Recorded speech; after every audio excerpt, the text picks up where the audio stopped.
Did Pope Leo just undercut one of the main themes of the Francis pontificate? That's what we'll talk about today on Crisis Point. Hello, I'm Eric Simmons, your host, editor-in-chief of Crisis Magazine. As always, before we get started, I want to ask you to smash that like button, subscribe to the channel, let other people know about what we're doing. Also, you can get all our news articles sent to your email address. Just put your email address in and subscribe to our email newsletter at crisismagazine.com. Follow us on social media at crisismag.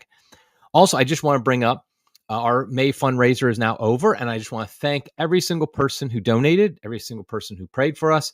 I really do appreciate it. It really does help us keep going. We had a goal, which was an aggressive goal of $100,000. And we raised, as of now, $90,000. We're close. We will raise more than that because we'll get paper checks in and things like that. So we'll bump it up. I don't know if we'll reach 100, but I was actually pleased with that because we had a number of issues, including a major technical issue I mentioned last week, in which a bunch of people were unsubscribed. Thousands of people were unsubscribed to our email newsletter. And so they never got our messages that we had a fundraiser going on. So I think that I was very happy with that. And again, I want to thank everybody who did donate to Crisis Magazine. You can always donate. Just go to crisismagazine.com. There's a donate link in the upper right, I believe. Just click on that. You can donate anytime, but I appreciate those who did our May campaign and joined it. Also, I just want to, before we get going, I want to wish everybody a happy month of the Sacred Heart. That's right. It's June, which means it's the month of the Sacred Heart. Fly your Sacred Heart flags proudly. I have one. I haven't gotten it out yet, so I need to get on the stick with that. This is, of course, the month of the Sacred Heart, not the month of a serious sin, but instead the month of the Sacred Heart. So make sure that you keep up your devotions to the Sacred Heart, which are beautiful, wonderful all year round, but particularly this month when we celebrate the Feast of the Sacred Heart. Last thing I want to mention before we really get into the topic of the day is I got a notice that my book, Moral Money, The Case for Bitcoin, which has a publication date of June 17th, is in the warehouse and has actually been shipped to me. In fact, I know that some people who ordered directly from Sophia Institute have already received their copies of Moral Money, which is my next book, my latest book since 4 years ago. Typically, I was doing books a little bit more frequently, but I haven't written a book since I started Crisis, being editor-in-chief of Crisis Magazine. So Deadly Indifference, which is right behind me. This will be the last time probably on the podcast. It's right behind me because I'll probably put Moral Money up there next week. I should get it in the next couple of days. So it's been 4 years since I had a book published. So I'm very excited about this one. I basically lay out what money is, why people don't understand it, why our current monetary system is deeply immoral. It's deeply immoral, and why I believe Bitcoin is the proper alternative. Now, just for those gold bugs out there, I don't go against gold. In fact, I say very good things about gold in this book. And I do think gold is far, far superior to our current monetary system of fiat currency. It's much more moral. But I do believe Bitcoin is a step beyond gold as far as being moral money. And I lay out all the arguments why in the book. So if you know nothing about Bitcoin, you can read this book. If you know a lot about Bitcoin, you can read this book. If you know nothing, you learn all the basics. If you know a lot about Bitcoin, I think it will lay out to you why it's a different argument than a lot of books on Bitcoin. I have a whole shelf right over here I'm looking at right now of books on Bitcoin. And I made sure I didn't want my book to be the same as any of those. I give different arguments. I tap into the church's teachings, moral teachings, social teachings. I tap into that to really show why Bitcoin is the most moral form of money. So anyway, if you want to get it, pre-order it. If you pre-order it this week, I will probably be shipping out by the end of the week, it sounds like. Go to ericsammons.com, my website, ericsammons.com. There'll be an obvious where you can just click on the Moral Money link and you can pre-order it, and I will ship it as soon as I get it. And that will be an autograph copy. You can buy it from the publisher, Sophia Institute, directly as well. You can buy it from the store that will not be named.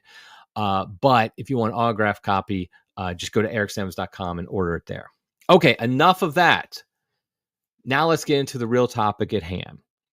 So on Sunday, this past Sunday, June 1st, Pope Leo gave a homily for the Jubilee for families, children, grandparents, and the elderly.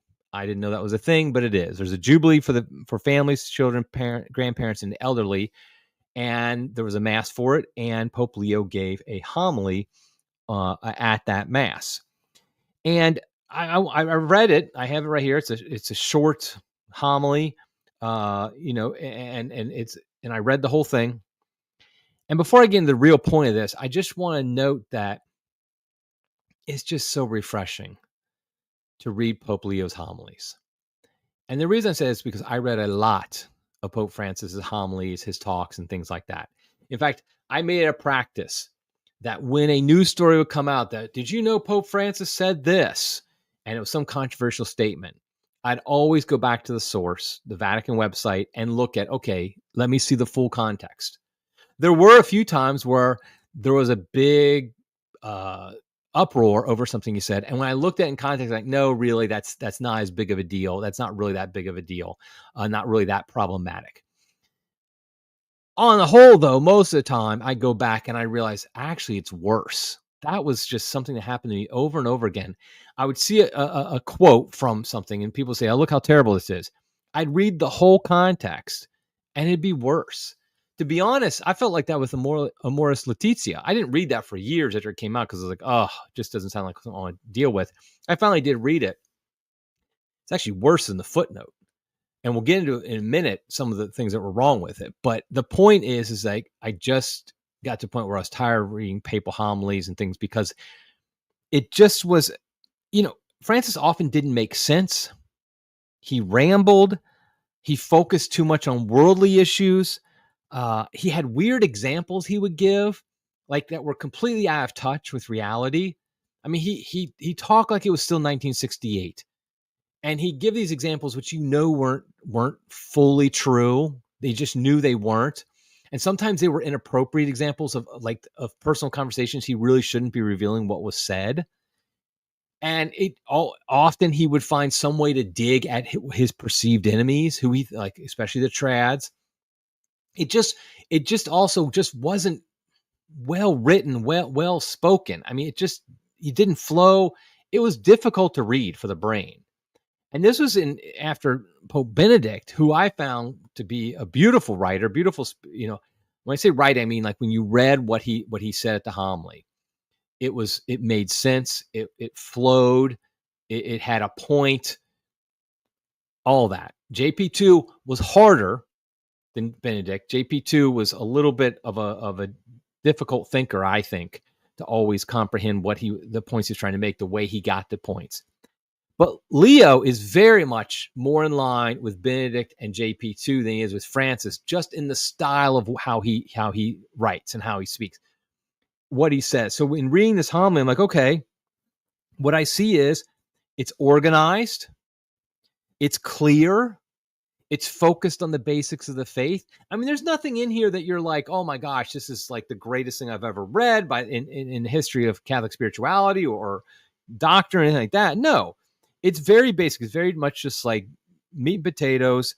He's talking about who God is, that it's good that he wants us to be one, that communion matters, that this is something that is our ultimate goal is communion with God and therefore with each other. And so communion here on earth matters. And he's talking about in the context of marriage, of family life, and things of that nature. So it really is refreshing to read papal homilies that just make sense, that just are well thought out, just stick to the basics of the spirituality of the faith, not trying to say things that not always trying to comment on whatever the latest issue that he is interested in at the time. I mean, Francis would be like, okay, I got to make sure I bring climate change to this or whatever every time. Just be the pastor of souls. And that's what Leo seems to be doing. But the part that got headlines and the part I want to focus on was the part he's talking. So he's talking about family life. He's talking about marriage. He mentions the fact that he loves the fact that several spouses have been recently beatified and canonized, not separately, but as a married couple. And he mentions the most famous example, which is Louis and Zélie Martin, the parents of Saint Therese, the Little Flower. He also mentions another couple examples. But the point is that he's talking about marriage. and how the church really wants to make sure it lifts up the example of married life. And I think that's very good. It says the church tells us that today's world needs the marriage covenant in order to know and accept God's love and to defeat, thanks to its unifying, reconciling power, the forces that break down relationships in society. So it's saying the church is really for unity, for communion, for being together, whereas the world is trying to break these bonds apart. So that's kind of leading up to what he says that made the headlines. He said, for this reason, talking about the church's lifting up the marital covenant, with a heart filled with gratitude and hope, I would remind all married couples that marriage is not an ideal, but the measure of true love between a man and a woman, a love that is total, faithful, and fruitful. This love makes you one flesh and enables you in the image of God to bestow the gift of life.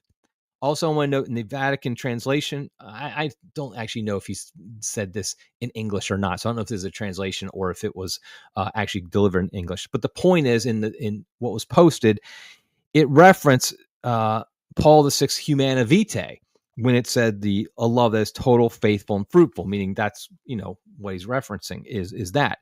And so I think just the fact that he's referencing Humana Vitae is obviously a great thing. I'm sure Francis must have, referenced it as well. But the context of this is very interesting. He says, marriage is not an ideal, but the measure of true love between a man and a woman, a love that is total, faithful, and fruitful, and that bestows the gift of life. The reason this made headlines, not really I'm talking about headlines on social media, to be honest. I don't know if that many articles were written about it, is because this really does contradict a major pillar of the Francis pontificate. Francis's push for mercy, as he always talked about mercy and like the importance of God's mercy. And of course, no Catholic is going to argue with the idea of God being all merciful. We pray and we hope that God is all merciful because we know we need it for our sins. We need God's mercy. We can't survive without God's mercy. Nobody's ever challenged the idea of mercy. The problem was in the Francis pontificate, when he talked about mercy, it was basically the idea of God looking the other way or being okay with people not living up to the Christian calling. And he would make it like things like marriage in particular was this ideal. The church has this ideal of marriage that it's basically proclaimed over the years. But really, and we need to look at the real life of married couples. They don't always live up to that ideal. So what do? And his solution was often, we act like that's okay. We go ahead and give them communion. We don't care that they're not living up to the ideal, because he made it like it was impossible to live up to the ideal of marriage, which is total, faithful, and fruitful. So if, for example, you dumped your wife of 20 years for a better model, sure, that's not the ideal of marriage, but also at the same time, you're making the best of it in your new relationship, your new quote unquote marriage. And so you can go ahead and go to communion. Even if it scandalizes everybody, even if it's a slap in the face to your actual wife, your first wife, your actual wife, even if it is going explicitly against what John Paul II said, explicitly what the teaching of St. Paul, that you bring on condemnation on yourself if you receive the Eucharist unworthily and being in a state of perpetual adultery, that qualifies. But the point is that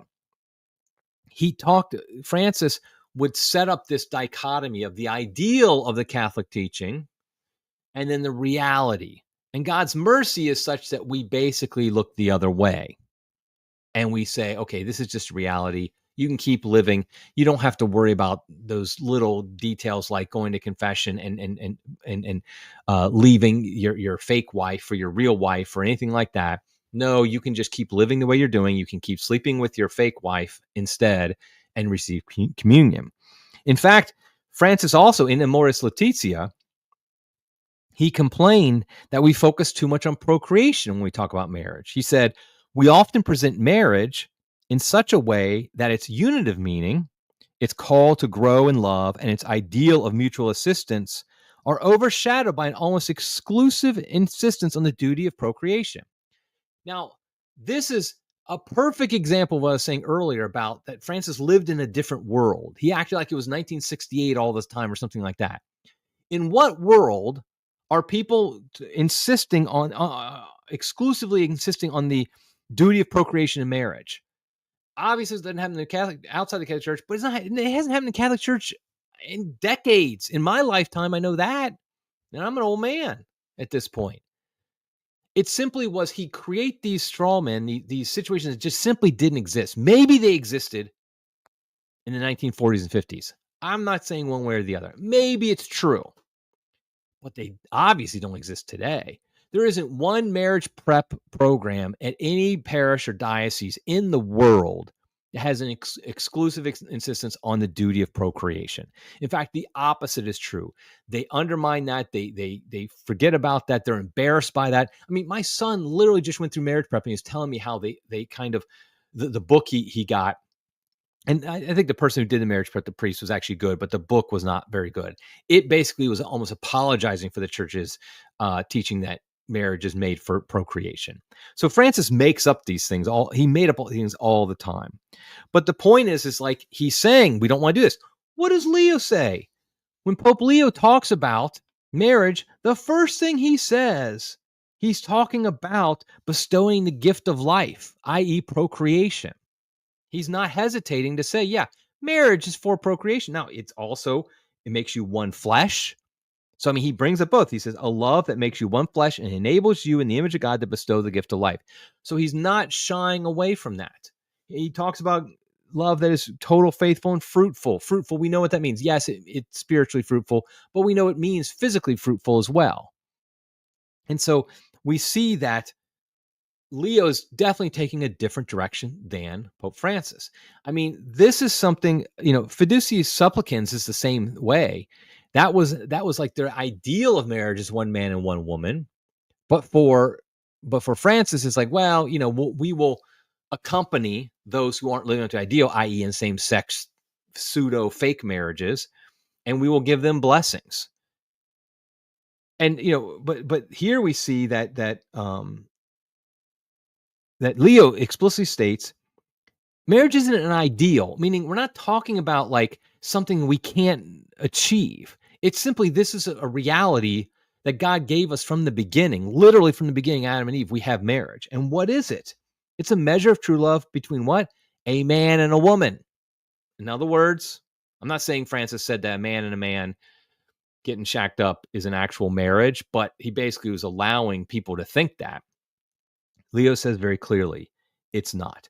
But this idea that's not an ideal, that's very important because marriage, all the Catholic teachings are not ideals. Because when we say an ideal, it basically means something that the vast majority of people cannot achieve. That's what we mean by an ideal. Like the ideal would be that I could dunk a basketball, but I can't. Why? Because I'm short. I have no vertical leap, and now I'm getting old. I can't dunk. I never was able to dunk a basketball. I got over the rim just a little bit long ago. Well, and for most people, they can't dunk a basketball. It's an ideal. Only some can. That's hogwash when it comes to Catholic teaching. No, Catholic teaching is very high, very lofty, but we also believe God gives us the grace to fulfill it. And if we don't, we can go to confession and try again. So the whole language used by Francis was very problematic, and it's very good to see Leo is kind of just throwing that outside, throwing that away. Also, it's important to note that Francis would never have said this. He would never have said this. It just is not something he would have said. Benedict would have said it. John Paul II would have said it. I bet Paul VI would have said it. But Francis, no, he would not. I'm not saying he never said anything good about marriage. I'm just saying that he would never have used this language. So I think the question then becomes like, is this a papal contradiction? Well, is this like basically Leo throwing shade at Francis? And I think honestly, it is in a lot of ways. It's one pope contradicting another. Because here's the thing. This is how it's done in the church. You don't have one pope condemning a previous pope. Yes, the grave. Oh, what was that? The synod where the body of the former pope was drug up and condemned and all that. I'm not saying it's never happened. What I'm saying though is the general way in which the church has worked for centuries is that popes don't criticize their predecessors. They simply just don't. And so you're not going to have Pope Leo or any other person who would have been elected or will be elected who's just going to come out and condemn Pope Francis. It just won't happen. Stop living in your fantasy world where it might happen. In fact, I saw just today, Father James Altman posted on X, and he said, in all caps, he said, Leo the 14th must publicly repudiate and denounce the atheist fraud of a Pope Bergoglio. Period. Then in lowercase, anything less is inadequate and insufficient. His silence will be complicity. Well, I mean, sadly, this is another example of Father Altman has just jumped the shark. He's gone off the rails. I'm not saying he was treated properly when he first had troubles and all that. I'm not saying he hasn't said good things bad. I'm just simply saying now he does far more harm than good. And this is an example. This is simply what this is. This is rage bait. This is getting on social media and getting everybody all stirred up and angry, but it does literally no good, only harm, because it just won't happen. And no pope would have done this. If Cardinal Sarah had been elected, if Bishop Schneider had been elected pope, they would not have done, publicly repudiate and denounce the atheist straw of Pope Bergoglio. They just not how things are done. It's done quietly, and they want to give the appearance of continuity. They want to give the appearance of continuity, even when they're changing things. They want to give the appearance of continuity because that's more stable. That's what the church is supposed to be. We're not supposed to be changing direction with every single pope. We're not a political, a country with different political parties taking over the presidency or something like that. We can all wish we had a firebrand in there, somebody who would, burn everything Pope Francis ever said and stuff like that. It just won't happen. And to be honest, I'm not sure if that would be the best thing, to have a firebrand who comes in and burns everything, to do what Father Altman wants. I don't know if that would be the best thing, because I think there would be a lot of unintended consequences to that.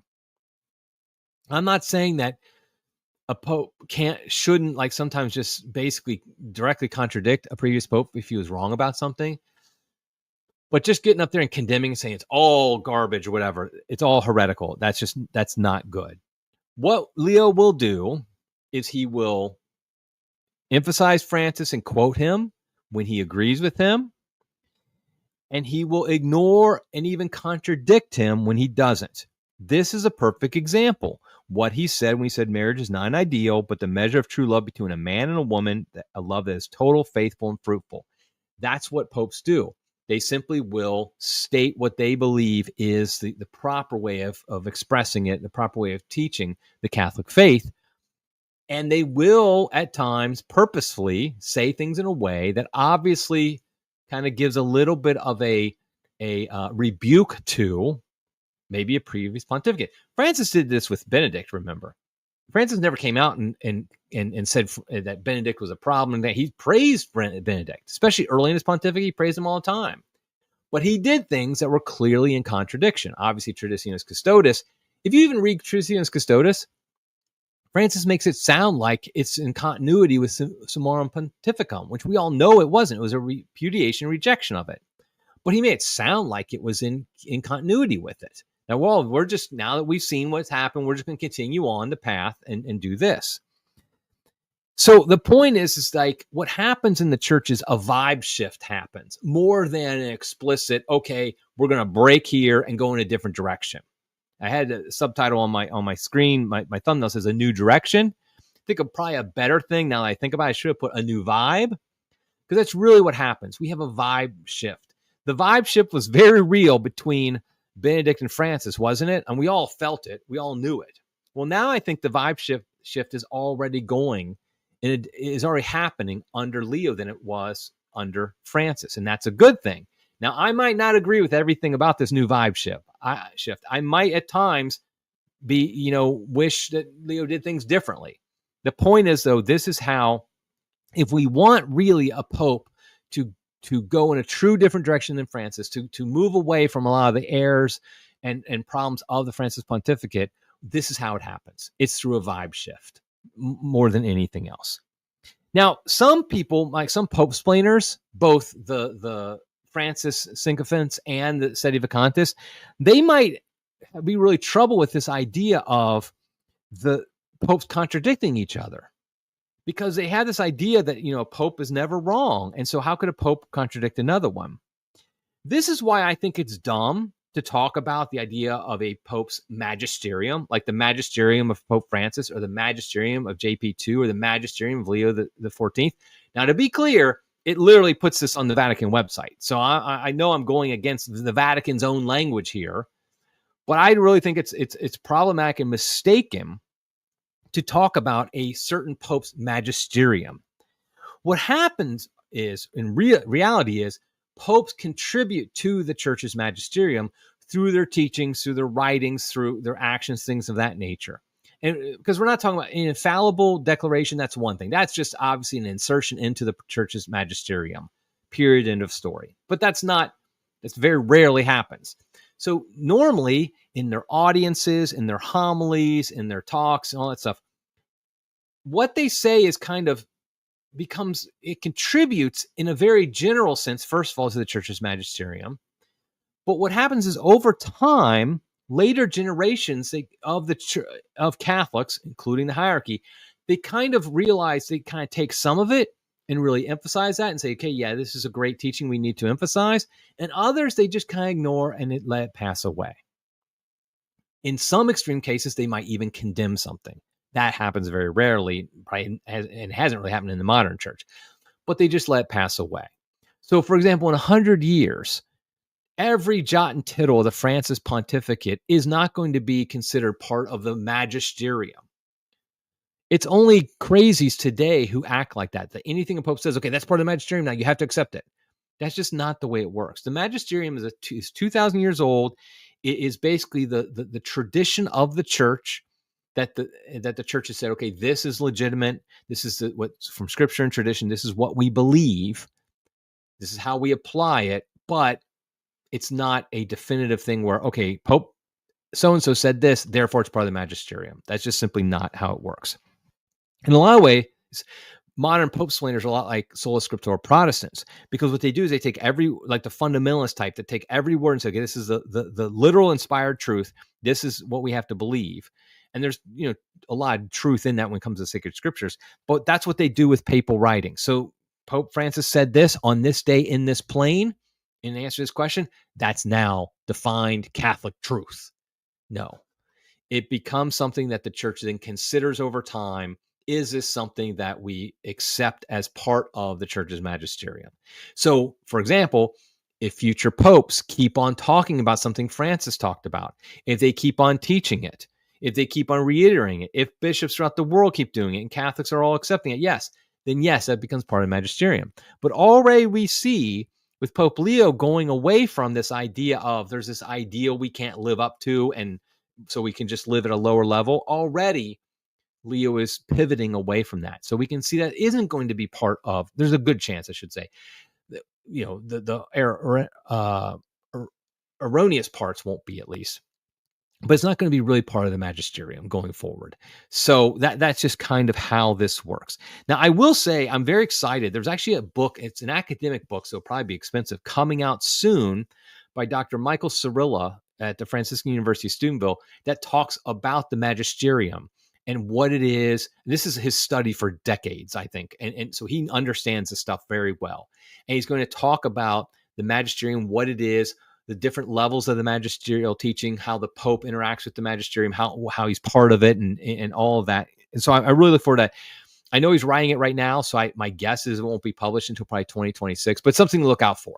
Like I said, it's going to be an academic book, but I think it's something that is going to be something that we can really look forward to, and hopefully will add to the discussion about what it means. What does the magisterium mean?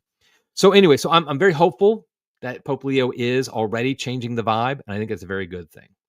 Okay, I want to get to some of the live chat. I appreciate people who join the live chat here on Tuesdays. We typically do this, and I want to address a few of them. Juan says, actions speak louder than words. Pope Leo speaks highly of Pope Francis. His actions rebuke Francis. Pope Francis did the same, anti-abortionist words, but dismantled JP to Institute for Life.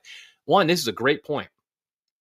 It's just part of the political process that politicians, other than Donald Trump, often will speak in kind of a lofty language, even about people they disagree with. They will say things very gently, very nicely. And so, yes, in this talk, in fact, this homily, he quotes Pope Francis's at one point, an Angelus address. It's a very benign quote. It's like, all of us are sons and daughters, but none of us chose to be born. I mean, he quotes Pope Francis. So he's going to quote him, but what do his actions say? What does everything he does say? And I think this is exactly true about what Francis did. He spoke very highly against abortion, but then he did things that really dismantled that teaching, that strong teaching in the Catholic Church against abortion in a lot of his actions. So, okay, James says, I've never heard a sermon address procreation. Priests avoid it. Yeah, actually, I didn't even think of that.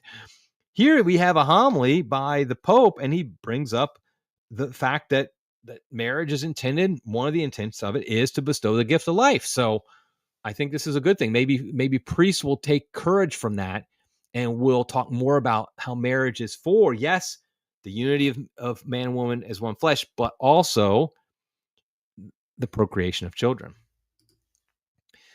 Is it Jong? I think it's Jong. It says, Pope Francis's fiducia supplicants already legalize all kinds of extramarital relationship. I mean, I think the word legalized isn't exactly the proper term, but it basically undermined the church's teaching on what marriage truly is. And it kind of gave a wink and a nod to non-sacramental unions, non-valid unions. So sinful unions.